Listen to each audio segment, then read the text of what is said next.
This video sponsored by EduQuest. இது online courses provide பண்ணுற company. இதில் நிறைய ஆன்லைன் கோர்சஸ் இருக்குது. Advanced marketing combo, digital marketing student combo, accounting and GST combo, advance stock marketing, இன்னும் நிறைய courses இருக்குது. இதோட லிங்க் உங்களுக்கு டிஸ்கிரிப்ஷனில் கொடுக்குறேன். தேவைப்படுறவங்க யூஸ் பண்ணி பாருங்கள். The struggle to find courses that truly speak your language, it's finally over. Welcome to EduQuest, where learning is made just for you. At EduQuest, we bring you a wide range of online courses, from career building programs to skill boosting masterclasses, all in your regional language. Because we believe language should never be a barrier to success. Our courses are tailor made after understanding what today's learners really need. So why wait? Start learning the smarter, simpler way only with EduQuest. Visit eduquest.courses and explore your next course today. And hey, don't miss out on our exciting offers and promotions. England மாலத்தீவுக்கு செல்லும் பிரதமர் மோடி. மொத்த இந்தியாவும் கவனிக்க வேண்டிய ஒப்பந்தம். பிரதமர் மோடி இங்கிலாந்து, மாலத்தீவு ஆகிய நாடுகளுக்கு செல்கிறார். 4 நாட்கள் பயணமாக 23ஆம் தேதி பிரதமர் மோடி பயணத்தை தொடங்குகிறார். முதல் 2 நாட்கள் இங்கிலாந்து செல்லும் அவர் இங்கிலாந்துடன் தடையற்ற வர்த்தக ஒப்பந்தம் கொள்ள உள்ளதாக தெரிகிறது. இந்த ஒப்பந்தம் மொத்தம் இந்தியாவும் கவனிக்க வேண்டிய முக்கியமான ஒப்பந்தமாக பார்க்கப்படுகிறது.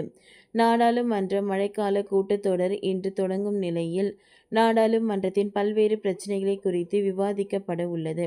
அதே நேரம் இதே காலகட்டத்தில் பிரதமர் நரேந்திர மோடி அரசு முறை பயணமாக 4 நாட்கள் இங்கிலாந்து, மாலத்தீவு ஆகிய நாடுகளுக்கு செல்கிறார். இந்த பயணம் மிகவும் முக்கியத்துவம் வாய்ந்ததாக கருதப்படுகிறது.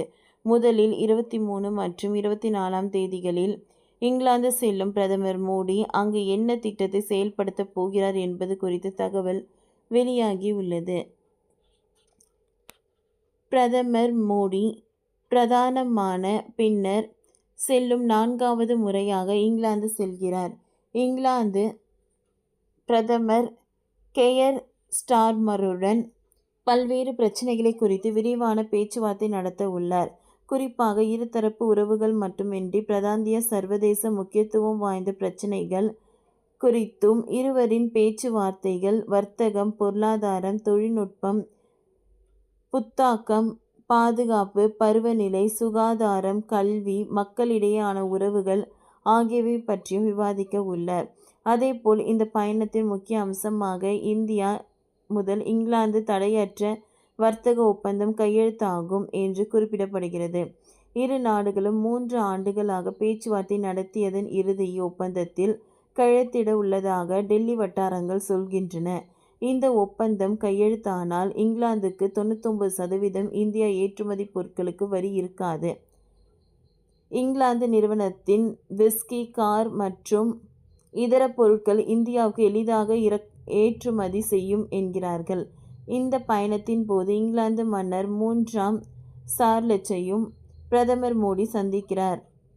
பின்னர் இங்கிலாந்தில் இருந்து 25ஆம் தேதி பிரதமர் மோடி மாலத்தீவு செல்கிறார். அங்கு அவர் செல்வது இது 3வது தடவையாகும். மாலத்தீவு அதிபராக முகமது முய்சு கடந்த 2023ஆம் ஆண்டு நவம்பர் மாதம் பதவியேற்றார். பிறகு இந்திய தலைவர் ஒருவர் சொல்வது இதுவே முதல் முறை என்பது கவனிக்க வேண்டிய அம்சமாக பார்க்கப்படுகிறது. முகமது முய்சுவின் சீன ஆதரவு நிலைப்பாட்டில் இருக்கிறார். இதனால் இந்தியா மாலத்தீவு உறவில் விரிசல் காணப்படுகிறது. எனவே பிரதமர் மோடி அங்கு செல்வதால் இப்பயணம் முக்கியத்துவம் வாய்ந்ததாக கருதப்படுகிறது. முகமது முய்சுவுடன் பரஸ்பர நலன் சார்ந்த பிரச்சினைகள் குறித்து பிரதமர் மோடி பேச்சுவார்த்தை நடத்துகிறார். 26ஆம் தேதி நடக்கும் மாலத்தீவின் 60வது சுதந்திர தின கொண்டாட்டத்தில் சிறப்பு விருந்தினராக பிரதமர் மோடி கலந்து கொள்கிறார். ஓகே ஃப்ரெண்ட்ஸ், இந்த வீடியோ உங்களுக்கு யூஸ்ஃபுல்லாக இருந்ததுன்னா லைக் பண்ணுங்கள், ஷேர் பண்ணுங்கள், சப்ஸ்கிரைப் பண்ணுங்கள். தேங்க்யூ.